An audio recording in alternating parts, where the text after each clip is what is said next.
Hey YouTube, Sogil here, and right now in 2025, on October the 1st, there are currently 8 planets in the solar system officially recognised. But this hasn't always been at 8, it has varied throughout history. There are previously, and for most of human history, but just 6 planets. There was of course the Earth. I mean, it's pretty easy to know that the Earth's a planet, but also the other 5 innermost planets excluding the Earth, so basically Mercury, Venus, Mars, Jupiter and Saturn.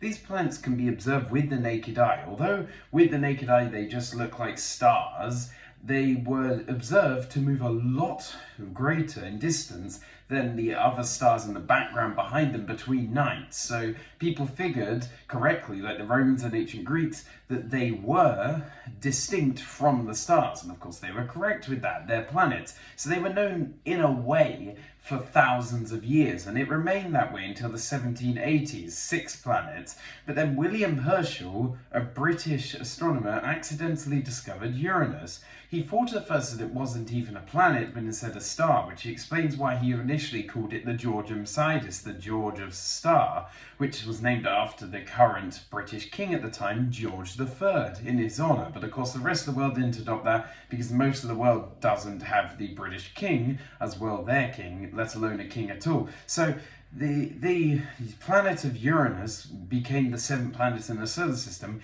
but then people noticed there were irregularities in its orbit. It wasn't moving around how it was predicted to be and moving around the sun, so a French mathematician, among others, named Leverrier, theorized that another object, another planet further out, was tugging on it and changing its orbit. And so he worked out exactly where this planet would be and how massive it would be. And when he told people to look at that point in the sky where it would be based on Earth, they discovered Neptune. So Neptune is the only planet to have actually been discovered using maths instead of direct observations and basically accidental discoveries.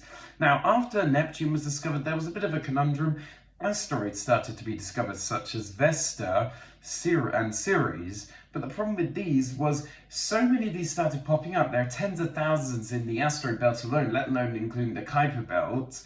And so we would have had to have memorized hundreds of planets, if not thousands, if they were to have remained as planets. So the asteroid system was created after there became more than 10 planets because of all the asteroids being discovered. And of course, Pluto was discovered in 1930, giving us 9 planets, but then in 2006, it was denoted to a dwarf planet. So there's 8 planets, or are there? Because there's a chance that there's a 9th planet actually out beyond Neptune, really far away, tugging on its orbit, which if discovered would of course be very revolutionary.